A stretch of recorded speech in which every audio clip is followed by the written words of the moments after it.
अस्सलाम वालेकुम।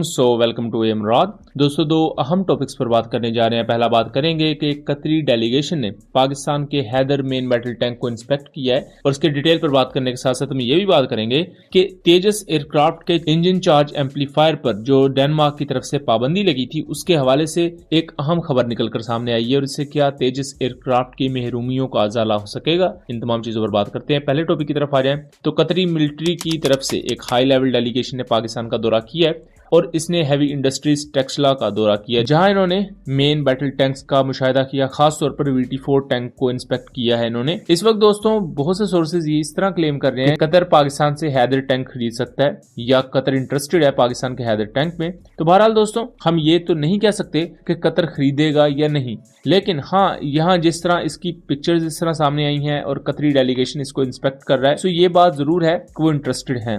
क्योंकि इस वक्त कतर की लैंड फोर्सेस को अगर देखा जाए तो उनके पास 3 किस्म के टैंक्स हैं। एक तो तुर्किया का आलते, जो कि अभी उन्होंने 100 के करीब ऑर्डर किए हैं, अभी उन्हें मिले नहीं है इस वक्त। बहरहाल ऑपरेशनल 2 उनके पास टैंक्स हैं। एक है जर्मन लेपर्ड 2A7 टैंक, और दूसरा है AMX-30। ये भी यूरोपियन कंट्री का ही टैंक है। AMX-30 बुनियादी तौर पर एक लाइट टैंक आप समझ सकते हैं, और इसको इस वक्त कतर देख रहा है कि रिटायर किया जाए। ऐसे 30 टैंक्स कतर के पास है, और उसकी जगह 62 के अराउंड या इस तरह ही इनके पास लेपर्ड 2A7 टैंक्स हैं। दोस्तों, यहाँ लेपर्ड और पाकिस्तान के हैदर टैंक का मुआवजा किया जाए। हैदर टैंक की बुनियादी तौर पर चाइनीज VT4 टैंक का पाकिस्तानी वेरिएंट है, सेम उसी तरह जैसे Al Khalid tank Chinese MBT 2000 tank का वेरिएंट है। यहाँ अगर लेपर्ड 2A7 टैंक का मुआवजा करें हैदर टैंक के साथ, तो ये दोनों टैंक्स 3rd जनरेशन के हैं, और कुछ क्रिटिक्स इन्हें 3rd एडवांस जनरेशन के टैंक्स भी कहते हैं।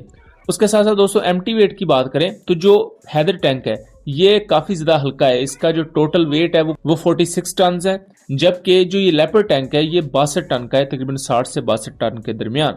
उसी के साथ साथ अगर रेंज की बात की जाए तो रेंज में भी हैदर टैंक आपको बेहतर नजर आएगा। ये 500 किलोमीटर की रेंज प्रोवाइड करता है, जबकि जो लेपर्ड टैंक है इसकी रेंज 340 से 380 किलोमीटर के दरमियान बताई जाती है। अगर इसी तरह हम इंजन की बात करें तो जो हैदर टैंक है इसका चूंकि वेट ही काफी ज्यादा कम है, तो इंजन भी इसमें 1200 हॉर्स पावर वाला लगा हुआ है, जबकि जो लेपर्ड टैंक है इसका जो वेट 60 टन के अराउंड है, तो इसके लिए 1500 हॉर्स पावर का इंजन चाहिए होता है। इन दोनों टैंक्स में chemical and biological weapon defence systems, उसके साथ साथ 360 degree panorama, remote control weapon systems, और बहुत ही ज्यादा मुनज्जम और मजबूत एक्सप्लोसिव रिएक्टिव आर्मर या आर्मर प्लेटिंग इस पर यूज की गई है, जिसकी वजह से इसकी रेजिस्टेंस किसी भी किस्म के अटैक के खिलाफ काफी बेहतर बन जाती है इन दोनों टैंक्स की। दोस्तों, अगर इसकी एक्सपोर्ट को लेकर बात की जाए तो पाकिस्तान और कतर के जो मिलिट्री कोऑपरेशन है वो काफी ज्यादा बेहतर है।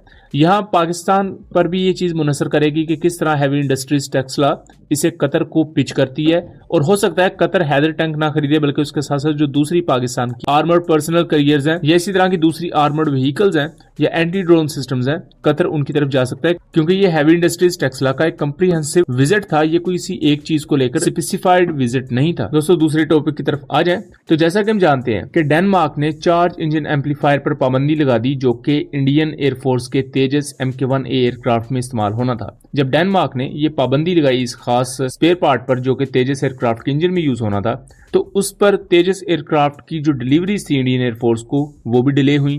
तेजस MK-1A एयरक्राफ्ट की इंडक्शन भी डिले होगी, और इस वजह से इंडियन साइड पर काफी गमो गुस्सा भी पाया जा रहा था कि डेनमार्क को ये काम नहीं करना चाहिए था। बहरहाल इंडिया ने यह भी उस वक्त क्लेम किया, तकरीबन 3-4 हफ्ते पहले की बात है, कि वो डेनमार्क से सफारती तौर पर इस मामले को हल करने की कोशिश करेंगे, डिप्लोमेटिकली इस चीज को उठाएंगे।